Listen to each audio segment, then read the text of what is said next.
Great to see you here again. We are now in part 4 of lesson 10 and we continue with contracts.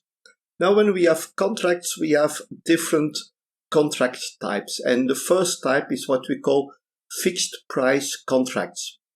Fixed price contracts are, like the name says, contracts for which a fixed price is set to be paid to the supplier of the product or the service. That's the price, everything is in there, and that's it. You don't pay more.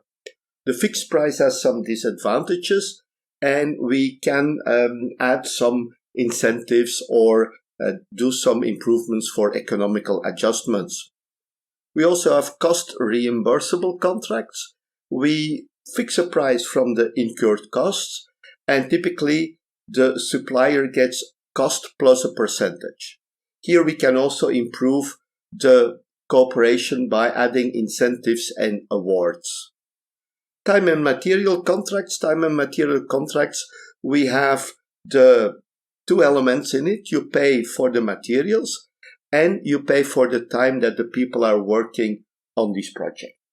Some advantages and disadvantages that may exist. When we look at the fixed price contracts, there are different ways. We call it a firm fixed price or fixed firm price. Basically, this is set, that's the price, nothing changed, nothing adjusted over time. This is not very interesting for the supplier when the contract duration is rather long, because no inflation effects are considered. Fixed price incentive fee, FPIF. Here may be an incentive fee which would motivate the supplier to complete the work faster or better, and we typically use these or the incentives when the people want to, or to motivate them to complete the work faster.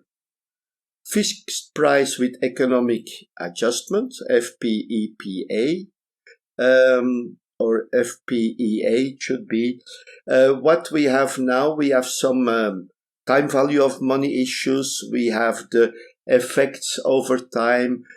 Costs are increasing. These things happen.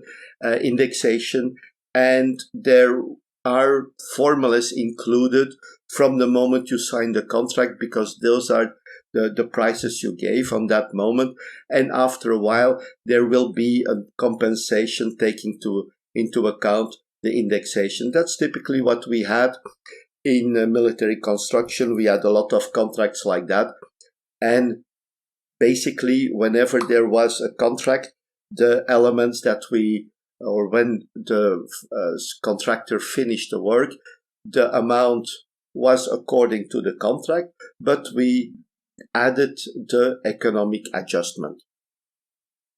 Cost reimbursable contracts, we have a cost plus a fixed fee. Now we have the cost from the seller, and the buyer agrees to add a fixed amount to the cost. There is no compensation for additional work or time-related effect. Typically, they use a percentage of the cost. Cost plus incentive fee. Here we have same idea like we had before with the incentive.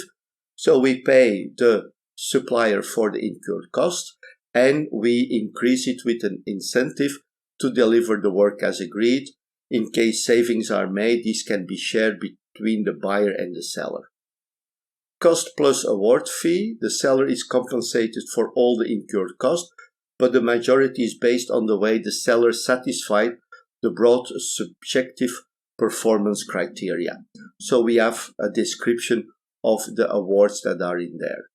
Time and material contracts. Well, we have time and material, the classical cost and time contracts.